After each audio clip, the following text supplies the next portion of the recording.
Thank you, Savannah. So yeah, this shouldn't really take up the whole hour. I'm just hoping to quickly go through the manual and give some updates. So I'm not sure if I can click the next screen, or I guess you can just click it as we go. So looking at the Biorepository Lab Manual Training Agenda, I had just pasted here the diagram of the whole actual project, just so people can see that there's 8 clinical centers, 9 translational centers. I'm sure at this point everybody is aware of how big this thing is and how many different key players there are. But just so everybody has a good visual aid for the overall project, I thought it would be helpful. So here, I'm just going to go through the DCC Biorepository staff updates, the specimen collection and handling protocols, the specimen shipping and REDCap database for specimen updates. So I just want to add here, always please feel free to contact me with any questions or concerns. I will work with Savannah as closely as I can to figure out how to proceed, who to get you in contact with. As far as like specimen processing, we have a lot of experienced lab personnel who are very willing to help.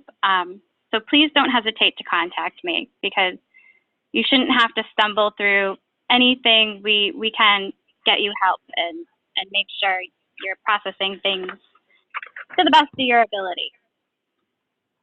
So to the next page, I just have our contact list here. So Bruce Barton is the director, and Sharina Person is the co-director. I am Amy's replacement as the project coordinator on this project.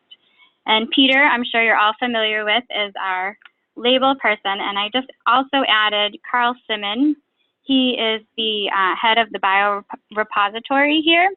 So if you have any questions about packages being shipped, delivered, or processed, make sure you tag him in your emails. And you can always start with me, but he is a good resource as he is the one that's actually cataloging and receiving everything. So just a good name to know. So moving on to the next slide, we have the overview of the collection for the biorepository banking. Again, this is something that has been covered. It just gives a great snapshot of the collection time points. I think, again, everybody's probably very familiar with this, but it's just a good overview of how much stuff is actually being asked from you to collect. Okay, and then moving on to the overview of specimen collection procedure, recommended study supply updates. So what I've done here is I've pasted what is exactly in the MOP. Not too much has changed since, the MOP was finalized after the start of the observational study started. So just a couple key points. I know that it's been brought up, the 8 ml CPT tubes are a bit big for the centrifuges.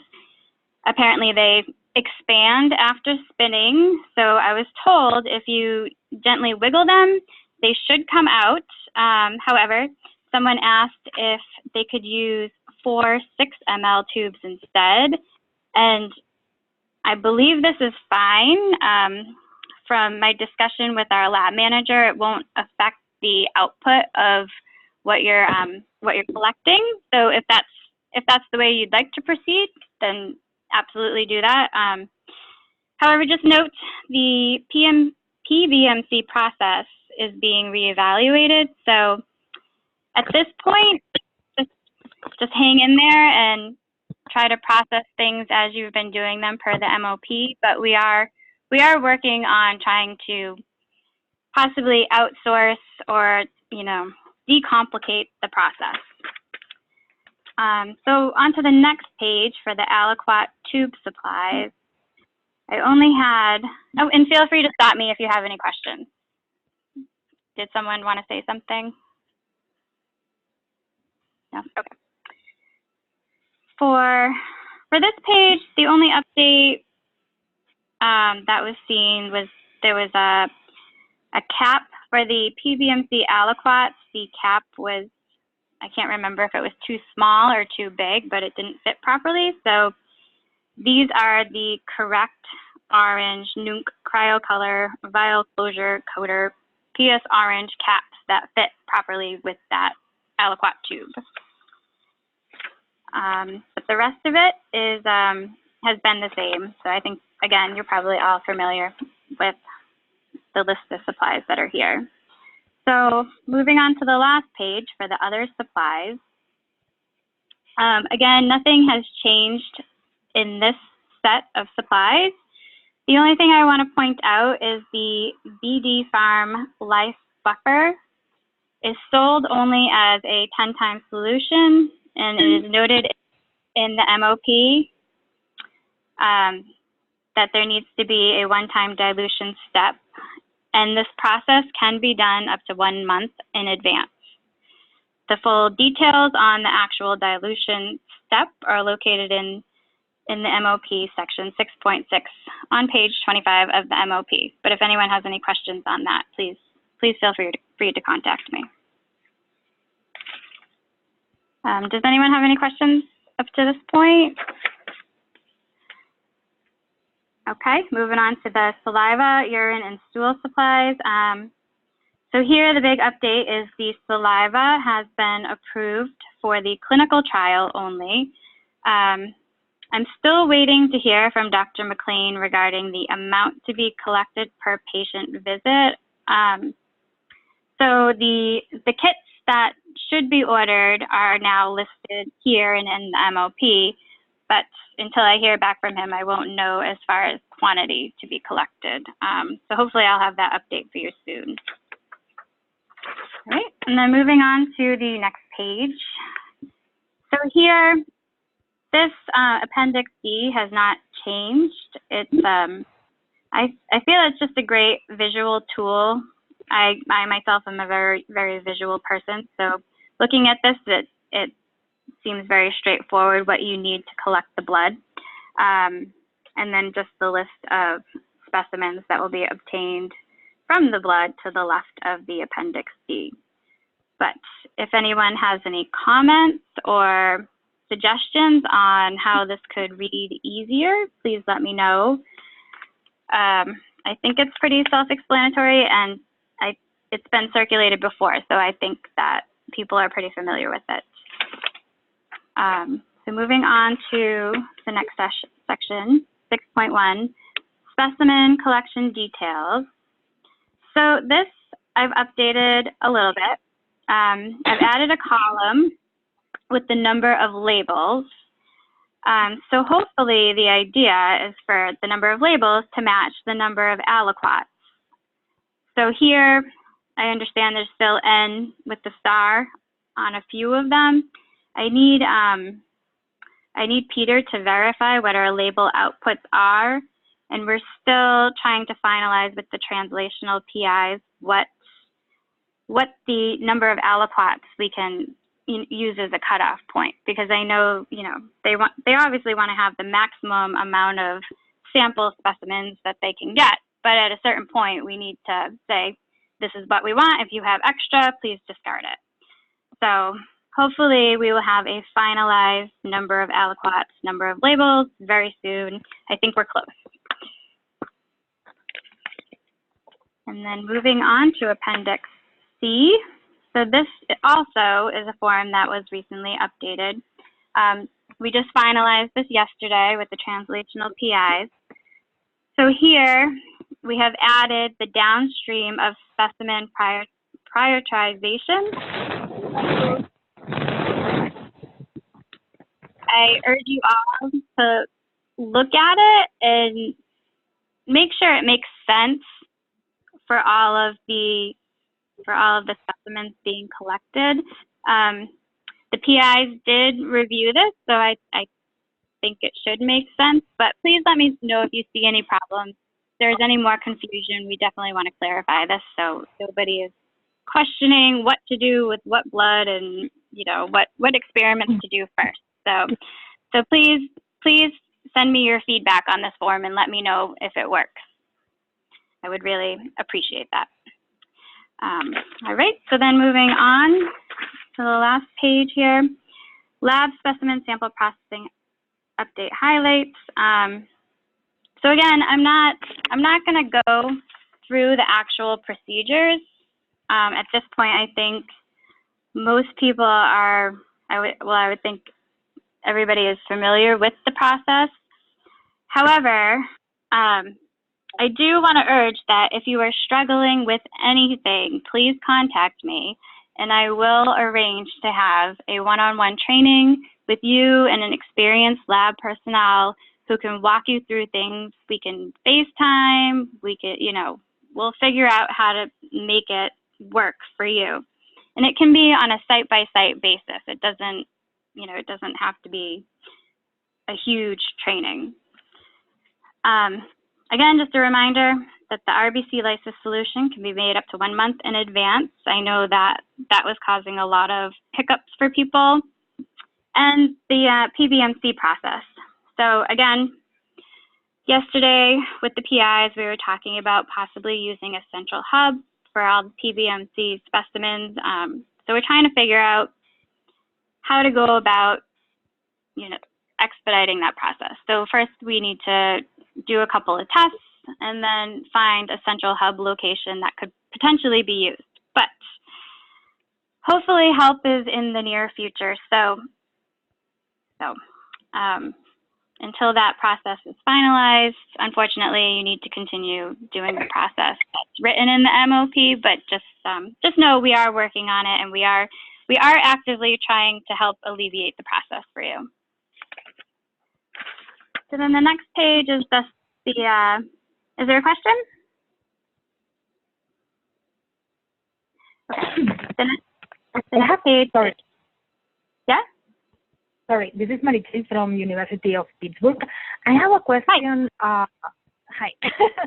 In regards of when we have leftovers, let's say from serum, what do you want us to do? Do you want to, and we have already used like, I don't know, double of aliquot that we were supposed to. Do you want to stick to the exact amount that they request for each aliquot, or we can put more milliliters in each aliquot in order not to waste the extra biospecimens?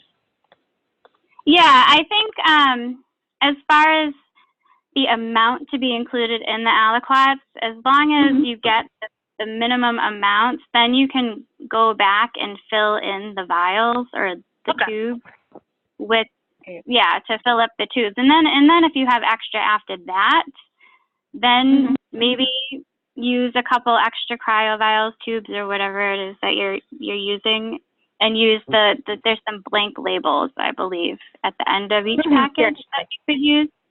So yeah, but I would definitely say, yeah, you can go ahead and fill in. Thank you. You're welcome. All right. So I am not going to go through, like I said, the lab specimen sample processing step by step. The information is in the MOP. And like I said, any questions, any concerns, any hiccups, anything you're getting hung up on, please just contact me. I will make sure you get some proper training. All right, so then moving on to the overview of specimen handling and shipping. We have had a couple of updates here, so I just recreated this sort of org chart thing. But the big thing is the scanning into the UMass REDCap system has been eliminated. So if you, well, I guess I'm jumping forward. So I guess just to go through it real quickly, the UMass DCC is responsible for sending you the labels. The sites collect the specimens, record the data, store it until shipment. The sites prepare the specimens for shipment, and then the Biorepository is receiving them and scanning in the shipments and then sending out a reverse manifest. So we will be housing and keeping record of all the specimens in the system. So on the next page, it just shows the quarterly shipments. We're asking for people to send things in March, June, September, and December. It's, again, just very important that you contact us the day of a shipment so we can alert the biorepository that this stuff is coming. So we make sure we receive it in a timely manner and it enters the freezers without, you know, de-thawing. So I've attached, Savannah, if you could hop forward, please. One more, please. Thank you. The AlcHepNet shipping guidelines. So this has been just slightly updated to include the attention contact name, which we have gone over before. It just needs to, we need to make sure it says UMass AlcHepNet Biorepository, and the phone number here has been added because that was something we were missing before. So just to reiterate, we would prefer you to use FedEx if possible. We know some sites do not have that option.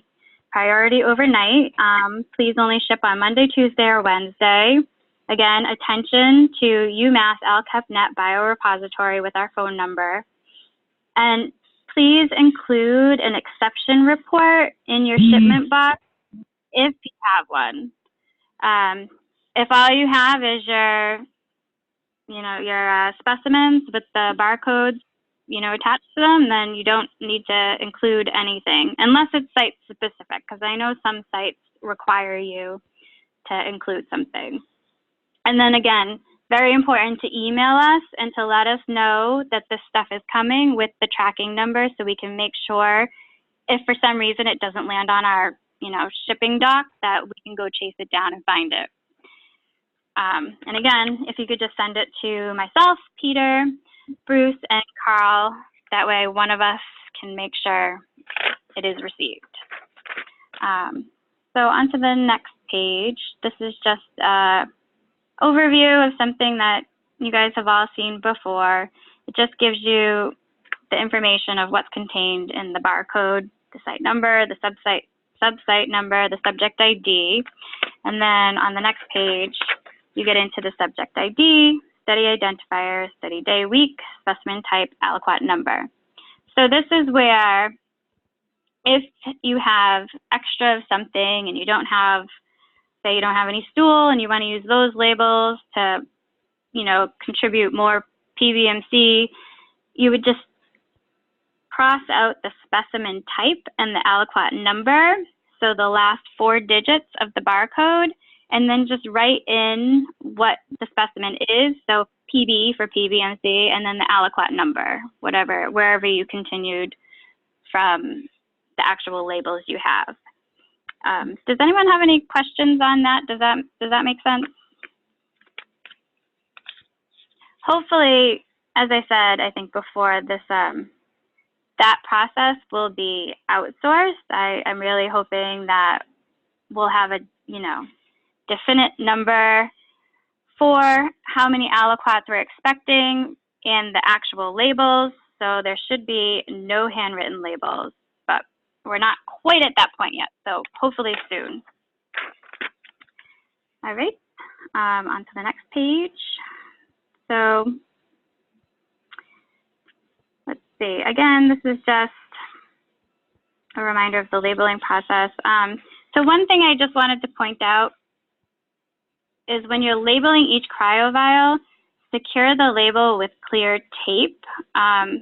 This was written in the MOP. I don't know if people have been doing it, but I think from what we've been told, I think this is a normal part of the process. And if you haven't been doing that, if you could please get into that habit, that would be really helpful. Just I believe the cryovials are made in a way where they shouldn't peel off, but I think this is just an extra step to make sure they stay on there.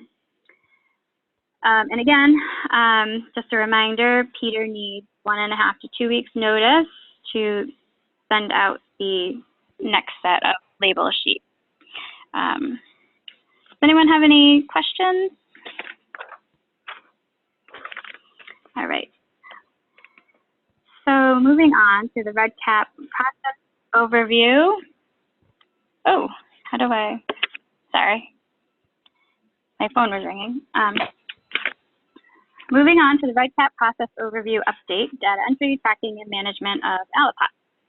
So, as we announced a few weeks ago, the specimen barcode scanning into UMass REDCap has been eliminated. So hopefully this is alleviating some of the stress on some of the sites. The biorepository will scan all the labels upon arrival and then send a reverse manifest back to the site using the IU REDCap system.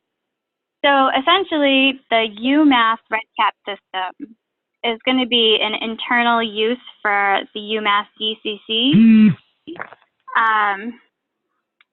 So all data will now be stored in just one platform as far as like running reports and being able to see how much inventory we have. Everything will be housed in the IU REDCap system.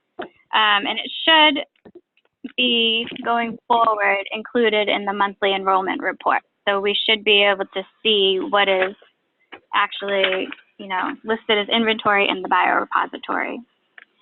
So if you go to the next page, we did receive notification from some sites that they would like to keep using the UMass REDCap system. So it is available for use still. If you want to use it, if you want to scan into it as you were trained to, please just enter the original data that was asked, so the collection date, and then scan the barcode label. I know some sites need this as a shipping manifest, so if this is how you want to handle that shipping manifest, please feel free to do so. And again, if you have any issues with the UMass REDCap system, please contact me or Peter, and we can make sure you have access to that if for some reason it was taken away. But I believe everybody should still have access. However, it is not required. So the specimens are shipped with a printout of an exception report detailing specimens sent with handwritten labels. So there's no formal template with this, and as I said before, hopefully with the finalized label template and the number of aliquots being exact, hopefully we won't have a need for an exception report. But if there is one, please just make sure you include it in your shipping and also email it to the biorepository staff, Peter, Carl, and myself. And again, very important to email us with the tracking number information the day you send it out. And if you are using the UMass REDCap system, please include the REDCap report, because at that point we can easily do a check and balance to make sure we received what you're saying we received. Whereas if we send you a reverse manifest, that's what we would be going on to make sure everything was shipped versus what was received. So moving on to the last page, this is just the list that Kayla had distributed to everyone, just a contact list of the UMass DCC, highlighting the different areas of contact. Again, feel free to contact me about absolutely anything. I will make sure the appropriate person gets you the answers you need. And just, I realize my phone number is not in this slide, but my phone number is 508-856-5476. And, I can add that to the notes for this call too. So that is my overview and update. Does anyone have any questions or concerns? This is Kim from the University of Louisville. Hi. Hi. I had a request. I don't know if it's possible. I don't know if any other site would be interested in this, but we are one of the sites that expressed an interest in continuing to use the REDCap database at UMass so that we would have a printing, I guess, be able to print out a shipping manifest for you all. And the problem is going to be with all the samples that we've entered thus far have had a lot of handwritten labels. And if going forward, I was wondering if there's a way that a little checkbox or a radio button could be added that would notate when you barcode scanned in, or on the handwritten labels, you can't barcode scan, so we're typing those.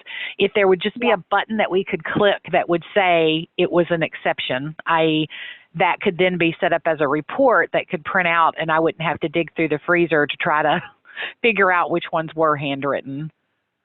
Oh, okay. Yeah, that's a great idea. Yeah, so Peter's on vacation this week, but let me circle back with him. It sounds like I don't actually know the, how the red cap system. It should be easy. It should be easy to add that in, I think, but. Yeah, no, it sounds like it would be a great tool to have. So when he gets back, I'll definitely follow up with him and follow back up with you. Okay. And then I had a second question, which probably wasn't the purpose of this call, but I did just have the lab processing person ask me for clarification, and it may have been answered previously. There's a tube that's designated for the acidified plasma and the neat plasma. So I think it's the blue top tube. You take one whole tube to use, I guess, just to do a small acidified plasma, and then the leftover is left as neat. Right now, there's only one label that's being supplied for that. Is that, I know you said you're going to clarify all of this, but on this slide, the neat plasma wasn't actually designated in the slide, so that's why I wanted to ask about that. Would you prefer for it to be pulled back into and added to the protein poor plasma aliquots, or should we set up more neat plasma aliquots? Or throw it away, as the case. At this point, I wouldn't throw it away, but let me circle back and get clarification.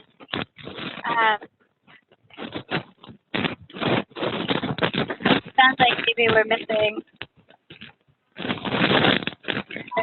Sounds like maybe we're missing some labels.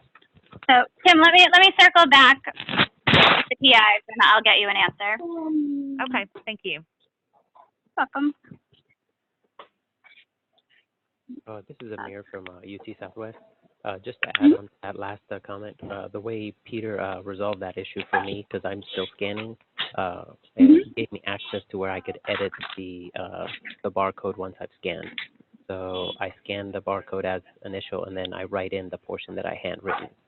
So it'll still print out a correct report. It just will be have to go through that adjustment. Okay, great. So maybe we can have Peter give Kim the same access. Although I'm still going to ask him about the radio button. Seems like a easy way to shuffle it out. So. All right. Are there any more questions? I think someone has a lot of activity on their phone. Could you put your phone on mute, please?